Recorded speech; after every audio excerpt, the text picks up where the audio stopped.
नमस्कार, मैं हूं संजय और मैं आप सभी का इस चैनल पर हार्दिक स्वागत करता हूं। और आज हम करेंगे क्लास 10th की साइंस, जिसमें हमारा विषय रहेगा धातु व अधातु, means metal and non metal. 9th class में हमने स्टडी की थी तत्वों के बारे में, तत्व, और बहुत सारे तत्व जिनके बारे में हमने जाना था, जैसे hydrogen, sulphur, oxygen, carbon, iron, aluminium, ऐसे अनेक तत्व, कॉपर, जिनके बारे में हमने 9th में स्टडी की। लेकिन इस चैप्टर में हम स्टडी करेंगे कि तत्वों को हमने दो श्रेणी में बांटा है। कौन कौन सी? धातु व अधातु। और हमें इस चैप्टर में यह जानना है कि इनको दो श्रेणी में बांटा गया, जो वो किस आधार पर बांटा गया है। आखिर कौन से गुणधर्म का हमने उपयोग किया कि इनको धातु और अधातु की श्रेणी में हमने वर्गीकृत किया है। तो इस चैप्टर को शुरू करने से पहले मैं कहूंगा कि जिन बच्चों ने इस चैनल को अभी तक सब्सक्राइब नहीं किया है तो वो सब्सक्राइब कर दें। तत्वों का वर्गीकरण दो प्रकार से किया गया है। दो गुणधर्मों को हमने आधार माना। इसमें पहला हमने लिया था भौतिक गुणधर्म। जो तत्व थे उनके भौतिक गुणधर्मों को हमने आधार माना। भौतिक गुणधर्म में हम चर्चा करते हैं इनके आकार के बारे में, इनका रंग, रूप और कठोरता इत्यादि के बारे में। यानी कि किसी भी वस्तु की ऊपरी उसको देख के, परख के उसकी जानकारी हासिल करना, वो होते हैं उसके भौतिक गुणधर्म। इनको हम बोल देते हैं फिजिकल प्रॉपर्टीज। और सेकंड जिसकी हम इसमें चर्चा करेंगे वो आते हैं रासायनिक गुणधर्म। इन दोनों के बारे में हम अभी स्टडी करेंगे और जानेंगे कि धातु और अधातु, इन दोनों के भौतिक गुणधर्म और रासायनिक गुणधर्म में क्या फर्क है, जिसके कारण इन दोनों को अलग अलग श्रेणी में रखा गया है, जिसके कारण हमें तत्वों को धातु और अधातु में बांटना पड़ा। और रासायनिक गुणधर्म में हम देखेंगे कि इनकी अलग अलग तत्वों के साथ या किसी यौगिक के साथ अभिक्रिया करवा के, कि उनसे अभिक्रिया करवाने पर क्या नतीजे हमारे सामने आते हैं, क्या प्रोडक्ट्स बनेंगे, उत्पाद क्या बनेंगे। तो उन चीज़ों को हम इसमें स्टडी करेंगे। तो सबसे पहले हम बात करेंगे भौतिक गुणधर्म के बारे में। अब हम बात करते हैं धातु व अधातु के भौतिक गुणधर्मों के बारे में।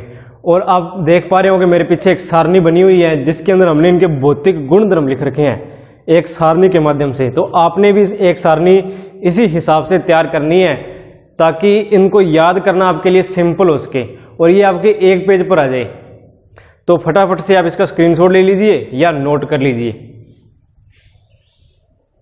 तो अब हम बात करते हैं पहले गुणधर्म के बारे में, वो है धात्विक चमक। धातुएं हमेशा ही चमकदार होती है, जैसे सोना चांदी चमकदार होती है, कॉपर एल्यूमिनियम चमकदार होती है, लोहा कई बार बाहर पड़ा रहे तो उसके ऊपर एक परत चढ़ जाएगी भूरे रंग की, लेकिन अगर उसको रेगमार से हम रगड़ेंगे तो उसकी भी सतह चमकदार निकल जाती है। तो इसलिए हम कह सकते हैं कि धातुएं चमकदार होती है, लेकिन अधातु चमकदार नहीं होती। जैसे ये चौक आप देख पा रहे होंगे, ये बोर्ड, क्या ये चमकदार है? नहीं, ये दोनों अधातु है लेकिन चमकदार नहीं है। तो इसलिए हम कह सकते हैं कि अधातु चमकीली नहीं होती। लेकिन सिर्फ एक अधातु आयोडीन, वो चमकीली होती है, चमकदार होती है। ये आप पॉइंट आपने अलग से नोट रखना है कि सिर्फ एक अधातु जो है, जिसका नाम है आयोडीन, वो होती है चमकदार, और बाकी अधातुएं चमकदार नहीं होती। अब हम बात करते हैं दूसरे पॉइंट की, वो है ध्वनिक, यानी कि ध्वनि उत्पन्न करना। धातुएं ध्वनि उत्पन्न करती है जब वो किसी कठोर सतह से टकराएगी। और इसका सबसे अच्छा एग्जाम्पल आप देख सकते हो, आपके स्कूल की घंटी, और इसकी आवाज आपको जरूर सुनाई दी होगी, और इसी प्रकार की आवाज आपके स्कूल बेल की होगी। और इसी गुण के कारण इसका उपयोग अनेक प्रकार के म्यूजिकल इंस्ट्रूमेंट्स बनाने में किया जाता है, जैसे सितार, गिटार, वायलिन, हारमोनियम और अनेक प्रकार के म्यूजिकल इंस्ट्रूमेंट। तो ये था ध्वनिक गुण। और हम कह सकते हैं कि धातुएं ध्वनि उत्पन्न करती है।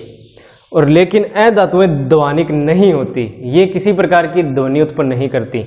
नेक्स्ट जिस गुण धर्म की हम बात कर रहे हैं वो है कठोरता। कठोरता मीन्स कोई चीज का कठोर होना, और धातुएं आमतौर पर कठोर होती है, लेकिन 3 धातुएं सोडियम, लिथियम व पोटेशियम ये तीनों मुलायम होती है और इनको हम चाकू से आसानी से काट सकते हैं। तो ये आपने पॉइंट नोट रखना है, ऐसी कौन सी धातु है जिसको हम चाकू से आसानी से काट सकते हैं, तो वो धातु कौन सी होगी? सोडियम होगी, लिथियम होगी और पोटेशियम होगी। और अगर हम अधातु के बारे में बात करें तो ये अधिकतर कठोर नहीं होती, लेकिन हीरा जो कार्बन का एक अपरूप है वो प्रकृति का सबसे कठोरतम पदार्थ है। तो ये भी एक अलग पॉइंट है। वैसे आमतौर पर ये कठोर नहीं होती अधातु, लेकिन हीरा जो प्रकृति का सबसे कठोरतम पदार्थ है वो एक अधातु है।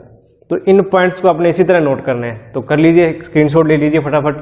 धातुओं का जो अगला गुण धर्म जिसके बारे में हम बात करेंगे वो है इनका रूप, मीन्स इनकी अवस्था। और अवस्था के बारे में हम सभी जानते हैं कि 3 अवस्थाओं के बारे में हम पढ़ते हैं, ठोस, द्रव और गैस। तो धातुएं कौन सी अवस्था में पाई जाती है?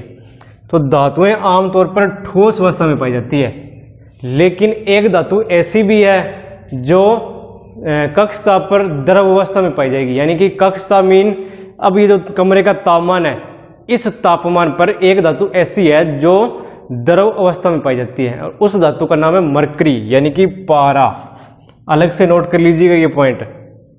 उसके बाद में अधातु की अगर हम बात करें तो अधातु में ठोस या गैसीय अवस्था में पाई जाएगी, यानी कि ये गैस होती है या ये ठोस भी हो सकती है। जैसे ये चौक, ये क्या एक ठोस है, और गैस की अगर हम बात करें जो ऑक्सीजन, वो क्या एक गैस है, तो इसलिए ये ठोस और गैसीय अवस्था में पाई जाती है। लेकिन एक अधातु ऐसी है ब्रोमीन जो द्रव अवस्था में भी पाई जाती है। तो ये इनका रूप या अवस्था हम कह सकते हैं। अगला जो गुण धर्म है वो है आघात वर्ध्यता।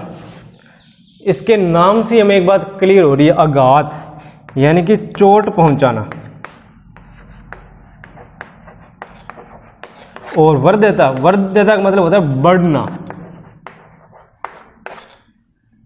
किसी को चोट पहुंचाएंगे, पीटेंगे, मतलब चोट पहुंचाना मतलब पीटना, और पीटेंगे तो क्या होगा? वो फैलेगा। इसी गुण को कहते हैं आघात वर्ध्यता। अब इसकी डेफिनेशन कई बार आ जाती है भी आघात वर्ध्यता किसे कहते हैं, तो उसकी परिभाषा आपको यहां मिलेगी। देखिए, कुछ धातुओं को पीटकर पतली चादर के रूप में परिवर्तित किया जा सकता है। धातुओं को पीटकर पतली चादर के रूप में डाला जा सकता है। जैसे जो सबसे अधिक आघात वर्ध्यता का गुण जिस धातु में पाया जाता है वो है सोना।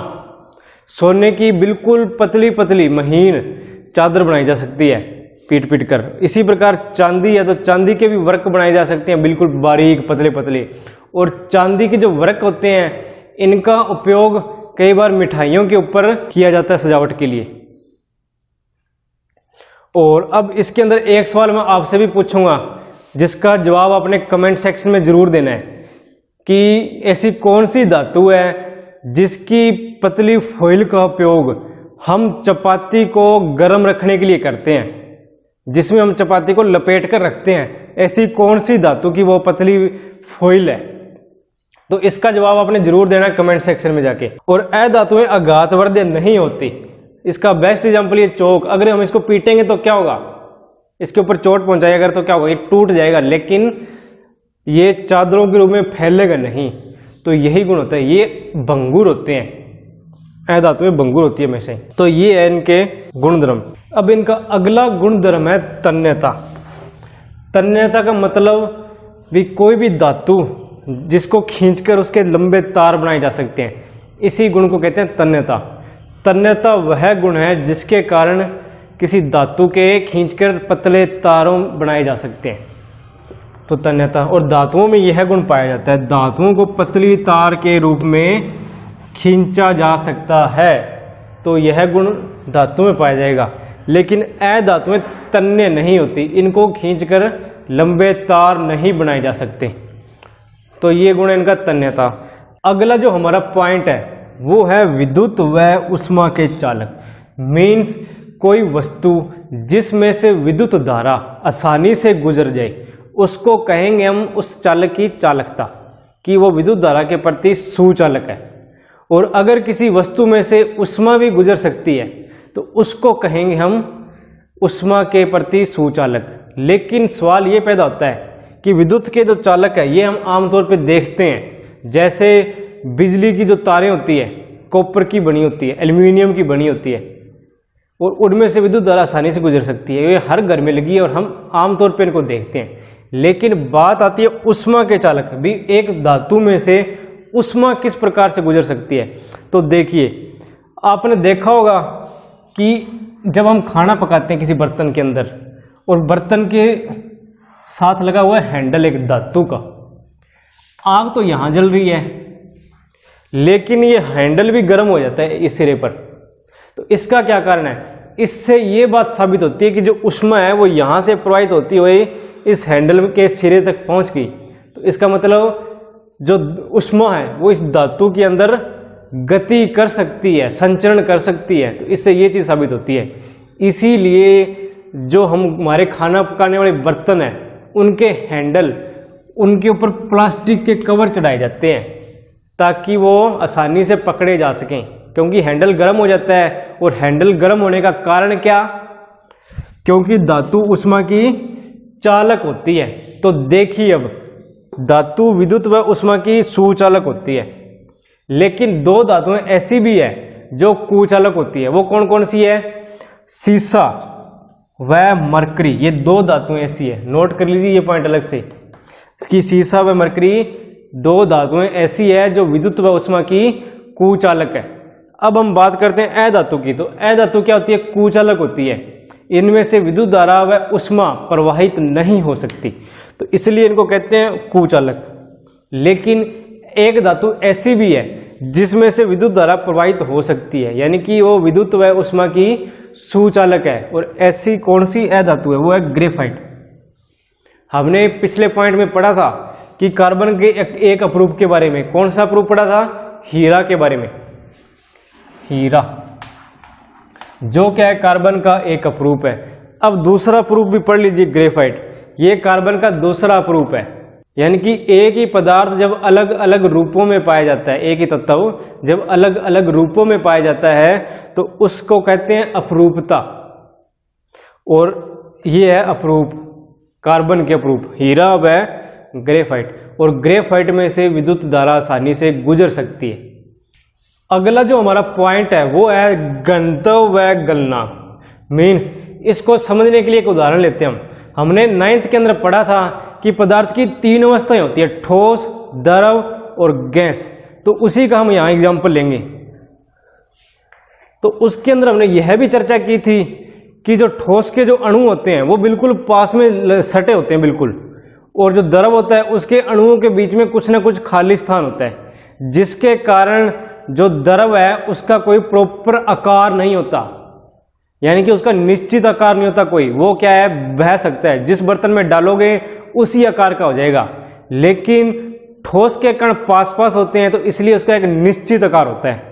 और गैस भी द्रव की तरह बिहेव करती है क्योंकि उसके अणुओं के बीच में भी द्रव के मुकाबले ज्यादा जगह होती है। तो इसको एक समझते हैं थोड़ा। यहाँ ये हमने लिया ठोस, तो इसके अंदर जो अणु है ना वो बिल्कुल पास पास में लगे हुए हैं इस तरह, जिसके कारण ये अणु इधर उधर हिल डुल नहीं सकते। और जो हमारी बॉडी बनेगी, यानी कि जो ठोस होंगे वो इस प्रकार सख्त होंगे जिस चौक की तरह, यानी कि इसमें कण इधर उधर हिल नहीं सकते, एक दूसरे के साथ मजबूती से बंधे हुए हैं। इस पॉइंट को नोट रखना, मजबूती से बंधे हुए हैं इसमें अणु। लेकिन अगर हम द्रव की बात करें तो द्रव में अणुओं के बीच में खाली स्थान होगा, जिसके कारण वो आसानी से इधर उधर हिल डुल सकते हैं। तो ये द्रव और ठोस में अंतर है। और अगर हम बात करें गैस के बारे में, कोई भी गैस ले लेते हैं तो उसके अंदर अणुओं के बीच में द्रव के मुकाबले ज्यादा स्पेस होगा, ज्यादा जगह होगी। तो ये, और ये क्या है? द्रव के मुकाबले आसानी से इधर उधर बह सकती है। और गैस का कोई निश्चित आकार नहीं होता, रूप नहीं होता। तो ये इन तीनों के अंदर बेसिक डिफरेंस है अणुओं के बीच में। और इसी को हम बोलते हैं घनत्व। अब घनत्व को समझते हैं। एक इकाई क्षेत्रफल लेंगे, 1 यूनिट एरिया। 1 यूनिट का मतलब आप चाहे इसको 1 सेंटीमीटर बाय 1 सेंटीमीटर ले लीजिए, या 1 इंच बाय 1 इंच ले लीजिए, या 1 mm बाय 1 mm भी ले सकते हो, मिलीमीटर, कुछ भी आप ले सकते हो, लेकिन लेनी 1 यूनिट है सिर्फ। ये नहीं है भी 1 की बजाय आप 2 ले लो, 5 ले लो, नहीं, सिर्फ सिंगल यूनिट। और उसके अंदर हम देखेंगे कि अणु कितने आ रहे हैं। जैसे हमने ये देखा ठोस के बारे में, तो इसके अंदर अणु पास पास सटे होते हैं, तो जिसके कारण इस यूनिट एरिया में, इस इकाई क्षेत्रफल में ज़्यादा अणु आएंगे। क्यों आएंगे? क्योंकि इसमें अणु पास पास सटे हुए हैं। अगर इसकी बात करें तो देखिए, इतने एरिया में ज़्यादा अणु आ गए क्योंकि पास पास में ये सटे हुए हैं, जिसके कारण इकाई क्षेत्रफल में ज़्यादा अणु आएंगे। लेकिन द्रव की बात करें अगर हम, तो वही अगर इसका भी इकाई एरिया ले हम, तो इसके अंदर इकाई एरिया में ठोस के मुकाबले कम अणु आएंगे। अगर उदाहरण से समझें तो इकाई एरिया में अगर ठोस के अंदर 20 अणु आ रहे हैं, तो द्रव के अंदर आएंगे सिर्फ ही 15, और गैस में तो उससे भी कम आएंगे। इकाई एरिया में जो अणु है कितने आएंगे? 10 के आसपास आएंगे ये। तो इसका मतलब क्या हुआ कि 20 ठोस का घनत्व ज्यादा होता है। भी इकाई एरिया में अणुओं की संख्या जिसमें ज्यादा होगी, तो उसका मतलब उसका घनत्व ज्यादा होगा। ये होता है घनत्व। मेरे हिसाब से आपको क्लियर हो गया होगा ये पॉइंट। घनत्व क्या होता है कि इकाई क्षेत्रफल में अणुओं की संख्या जिसकी ज्यादा होगी, तो उसका घनत्व भी क्या होगा? ज्यादा होगा। इकाई क्षेत्रफल में अणुओं की संख्या, उसको कहेंगे हम घनत्व किसी वस्तु का। और इसी पे निर्भर है गलनांक। तो गलनांक इस पे किस प्रकार निर्भर है? जब किसी तत्व के या किसी यौगिक के अणु बिल्कुल पास पास में सट के जुड़े होंगे आपस में, तो उनको एक दूसरे से अलग करना क्या होगा? मुश्किल होगा। उनको अलग करने के लिए हमें ज्यादा हीट देनी पड़ेगी, गर्मी देनी पड़ेगी, उष्मा। तो ज्यादा उष्मा देनी पड़ेगी तभी वो अलग होंगे, और अलग होंगे तभी वो क्या करेंगे? द्रव बनेंगे। मीन्स तभी उनके बीच में गैप आएगा इस तरह। और गलनांक को समझिए पहले क्या होता है। गलनांक का होता है भी वो तापमान जिस ताप पर कोई वस्तु गल जाती है। गलने का मतलब पिघल जाना। मीन्स कोई ठोस द्रव अवस्था में आ जाएगा, उसको उस वस्तु का गलनांक कहेंगे। और द्रव अवस्था में आने का मतलब अणुओं के बीच में जगह ज्यादा होना। और वो कब होगी? जब उसको अपन गर्मी देंगे, लेकिन अगर इनके बीच में बॉन्डिंग जो ज्यादा है, तो उसको अलग करने के लिए ज्यादा उष्मा की जरूरत पड़ेगी। तो इसीलिए जिन वस्तुओं का घनत्व ज्यादा होगा, उनका गलनांक भी ज्यादा होगा। यह पॉइंट याद रखना अपने। और क्यों ज्यादा होगा वो मैंने सारा एक्सप्लेन कर दिया इधर, आपको बहुत अच्छे से एक्सप्लेन किया। तो अब देखिए इस पॉइंट को, यहां धातुओं का घनत्व व गलनांक उच्च होता है, यानी कि अधिक होता है। ये क्यों होता है? क्योंकि इनकी बॉन्डिंग बहुत स्ट्रॉन्ग होती है, आपस में बड़ी क्लोजली जुड़े होते हैं ये, तो इसीलिए। लेकिन हमने ये भी पढ़ा था भी कुछ धातुएं मुलायम होती है। जो मुलायम होगी इसका मतलब उनके बीच में जो बॉन्डिंग है वो क्या होती है? कमजोर होगी। तो इसीलिए उनका गलनांक व घनत्व क्या होता है? कम होगा। तो देखिए सोडियम व पोटेशियम का घनत्व व गलनांक कम होता है। तो पता लग गया ये क्यों होता है। अब बात करते हैं अधातुओं के बारे में। अधातुएं ठोस भी होती है और गैस भी होती है। और गैस होगी तो क्या होगा? उसका गलनांक और घनत्व क्या होगा? कम होगा। तो कीजिए नोट, अधातुओं का घनत्व व गलनांक कम होता है। तो ये आपका पॉइंट आ गया घनत्व व गलनांक का। अब हम बात करते हैं ऑक्साइड के बारे में, यानी कि जब ये किसी से अभिक्रिया करेगी किसी ऑक्सीजन के साथ या ऐसे तत्व के साथ जो इनको ऑक्सीजन दे और ये ऑक्साइड में बदल जाए, तो आमतौर पे इसमें एक ही बात आपने याद रखनी है कि जो धातु होती है ना वो क्षारीय ऑक्साइड उत्पन्न करती है। ये पॉइंट है इसके अंदर के लिए, फिर धातुएं क्षारीय ऑक्साइड उत्पन्न करेगी और अधातुएं अम्लीय ऑक्साइड उत्पन्न करती है। और क्यों करती है इसको हम करेंगे आगे, इसी चैप्टर में जो आगे रिएक्शंस आएगी उसके अंदर हम इनको डिस्कस करेंगे। तो ये सारे के सारे भौतिक गुणधर्म आपको करवा दिए मैंने।